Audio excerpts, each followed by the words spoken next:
O Kybalion, capítulo 12. A causalidade. Toda causa tem seu efeito. Todo efeito tem sua causa. Todas as coisas acontecem de acordo com a lei. O acaso é simplesmente um nome dado a uma lei não reconhecida.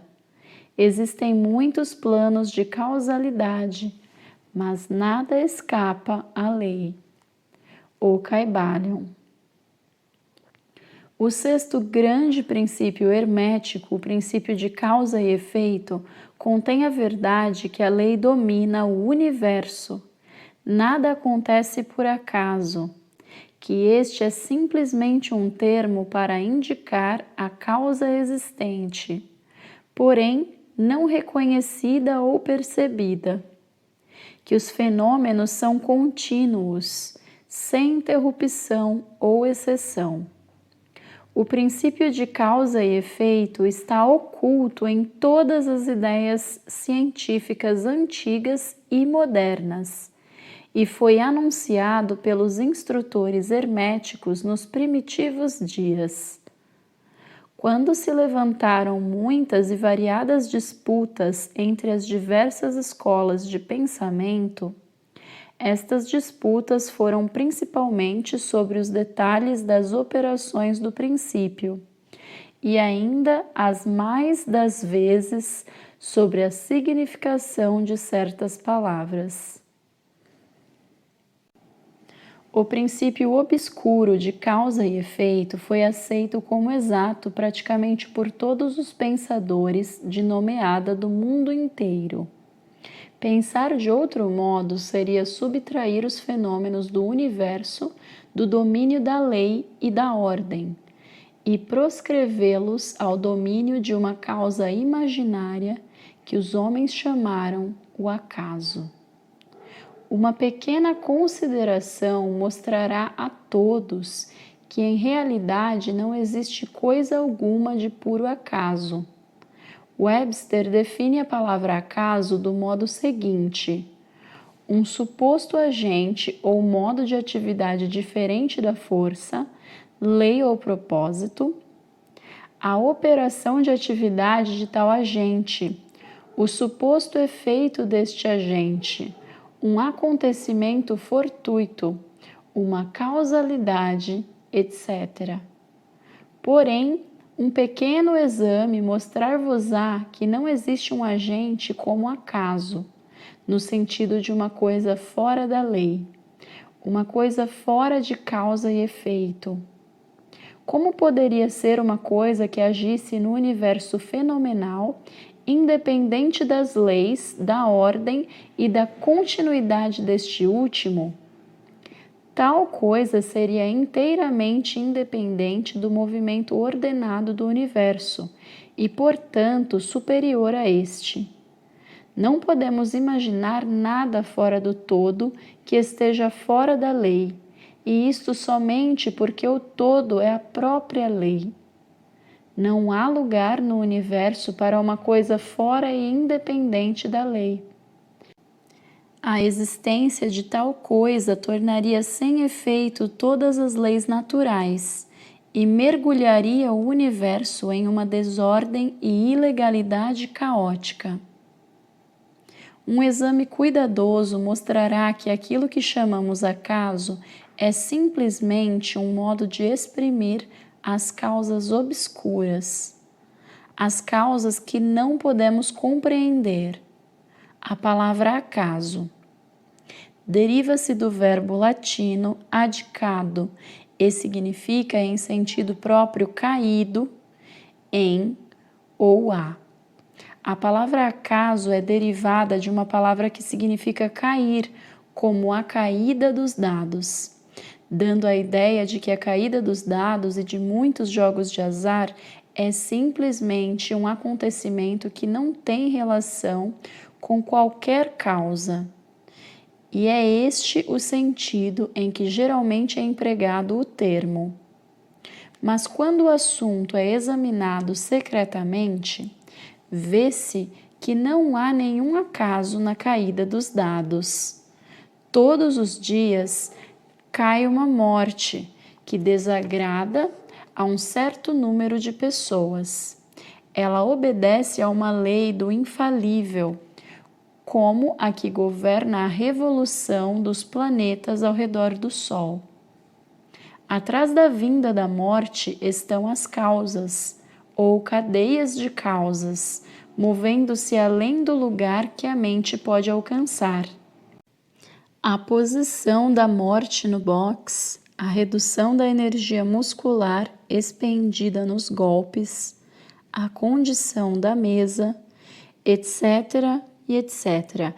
Todas são causas cujo efeito pode ser visto, mas atrás destas causas observadas existem cadeias de causas de procedência não observada, todas as quais têm uma influência sobre o número da morte predominante.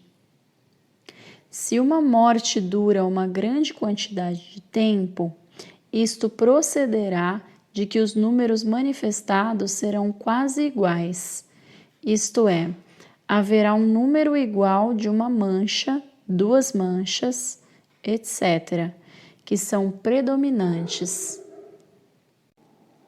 Lançai uma moeda ao ar e ela cairá sobre quaisquer caras ou coroas. Mas fazei um bom número de arremessos e as caras e coroas cairão logo. Esta é a operação da lei proporcional. Mas apesar da proporção e dos simples arremessos estarem debaixo da lei de causa e efeito, se fôssemos capazes de examinar nas precedentes causas, seria claramente observado que era simplesmente impossível para a morte vir de outro modo, nas mesmas circunstâncias e no mesmo tempo.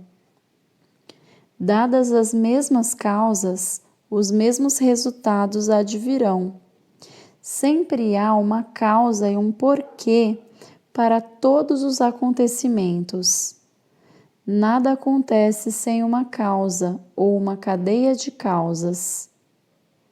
Muita confusão houve nas mentes de pessoas que consideraram este princípio, porque não eram capazes de explicar como uma coisa poderia causar outra coisa, isto é, ser a criadora da segunda coisa. Com efeito, como matéria, nenhuma coisa pode causar ou criar outra coisa. A causa e o efeito são distribuídos simplesmente como eventualidades. Uma eventualidade é aquilo que acontece ou advém, como um resultado ou uma consequência de diversos eventos procedentes. Nenhum evento cria outro evento, mas é simplesmente um elo precedente na grande cadeia ordenada de eventos procedentes da energia criativa do todo. Há uma continuidade entre todos os acontecimentos precedentes, consequentes e subsequentes. Há uma relação entre tudo o que veio antes e tudo o que vem agora. Uma pedra é deslocada de um lugar montanhoso e quebra o teto de uma cabana lá embaixo no vale. A princípio, consideramos isto como um acontecimento casual, mas quando examinamos o assunto, encontramos uma grande cadeia de causas. Em primeiro lugar está a chuva, que amoleceu a terra, que suportava a pedra e que a deixou cair. Em segundo lugar, atrás desta está a influência do sol, de outras chuvas e etc., que gradualmente desintegraram o pedaço de rocha de um pedaço maior. Estão as causas que motivaram a formação da montanha e o seu levantamento pelas convulsões da natureza, e assim até o infinito. Então, poderíamos procurar as causas atrás da causa da chuva, e etc. Poderíamos considerar a existência do teto. Enfim, logo nos envolveríamos em uma rede de acontecimentos, causas e efeitos, de cujas malhas intrincadas não nos poderíamos desembaraçar. Do mesmo modo que um homem tem 2 pais, 4 avós, 8 bisavós, 16 trisavós e assim por diante, até que, em 40 gerações, calcula-se o número dos avós remontarem a muitos milhares. Assim é com o número de causas que se ocultam sob o mais trivial acontecimento ou fenômeno, tal como a passagem de uma delgada fuligem pelos vossos olhos. Não é coisa agradável descrever o pedaço de fuligem desde o período primitivo da história do mundo, desde quando ele formava uma parte de um tronco maciço de árvore, que foi primeiramente transformado em carvão e depois até que passou, agora, pelos vossos olhos, no seu caminho para outras aventuras.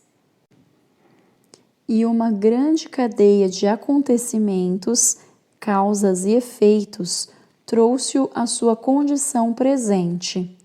E a última é simplesmente uma cadeia dos acontecimentos que poderão produzir outros eventos centenares de anos depois deste momento. Uma série de acontecimentos procedentes do delgado pedaço de fuligem foi a escrita destas linhas, que fez o tipógrafo mestre reformar certa palavra, o revisor fazer a mesma coisa, e que produzirá certos pensamentos na vossa mente, e de outros, que por sua vez afetarão outras, e assim por diante, conforme a habilidade do homem para raciocinar.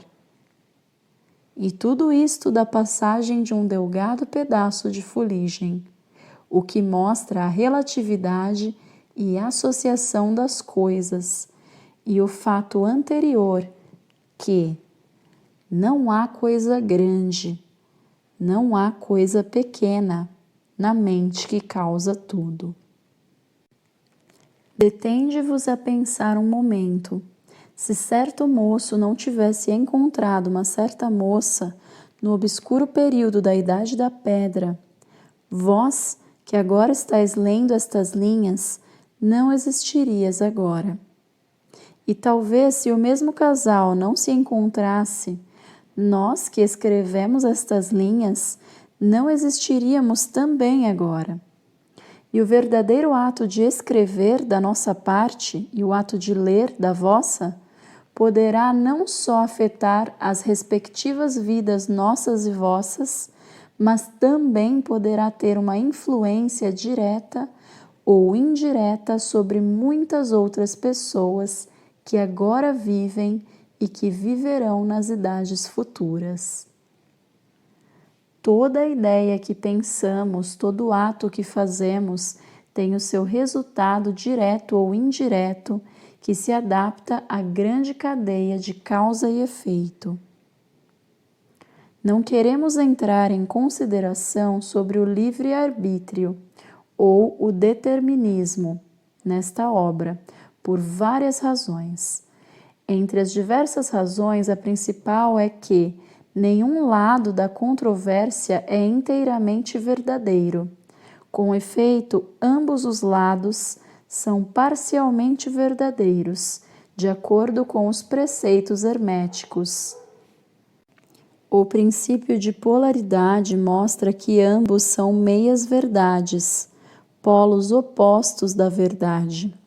Os preceitos são que o homem pode ser livre e ao mesmo tempo limitado pela necessidade, dependendo isto da significação dos termos e elevação da verdade, cuja significação é examinada.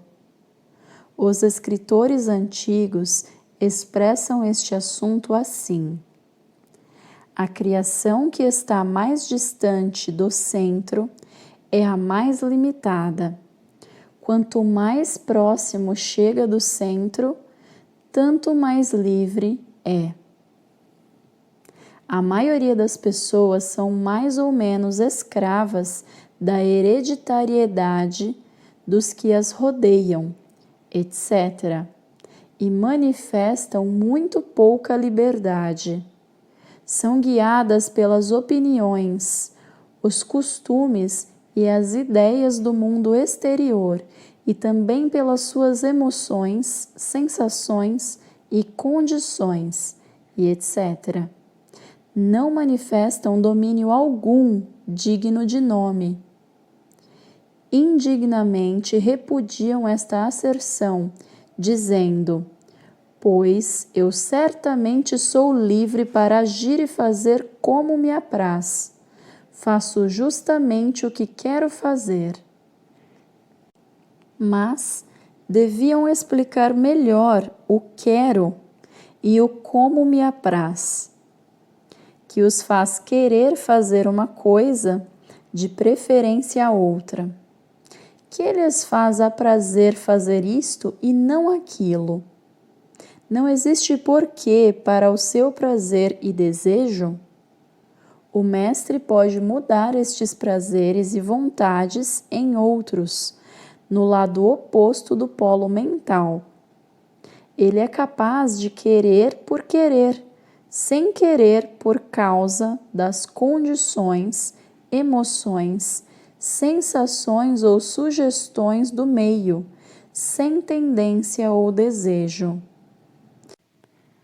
A maioria das pessoas são arrastadas como a pedra que cai, obediente ao meio, às influências exteriores e às condições e desejos internos, não falando dos desejos e das vontades de outros, mais fortes que elas, da hereditariedade, da sugestão, que as levam sem resistência da sua parte, sem exercício da vontade, movidas como os peões no jogo de xadrez da vida. Elas tomam parte neste e são abandonadas depois que o jogo terminou. Mas os mestres, conhecendo a regra do jogo, elevam-se acima do plano da vida material e, colocando-se em relação com as mais elevadas forças da natureza, dominam as suas próprias condições, as personalidades, as qualidades e a polaridade, assim como o meio em que vivem, e deste modo tornam-se motores em vez de peões, causas em vez de efeitos. Os mestres não escapam da causalidade dos planos mais elevados, mas concordam com as leis superiores e assim dominam as circunstâncias no plano inferior. Eles formam parte consciente da lei, sem serem simples instrumentos. Enquanto servem nos planos superiores, governam no plano material. Porém, tanto nos superiores como nos inferiores, a lei está sempre em ação. Não há coisa do acaso. As deusas cegas foram abolidas pela razão. Agora podemos ver com olhos esclarecidos pelo conhecimento que tudo é governado pela lei universal. O infinito número de leis é simplesmente uma manifestação da única grande lei, a lei que é o todo. É verdade, contudo, que nem mesmo um pardal fica descuidado à mente do todo, assim como os cabelos da nossa cabeça são contados, como disseram as Escrituras.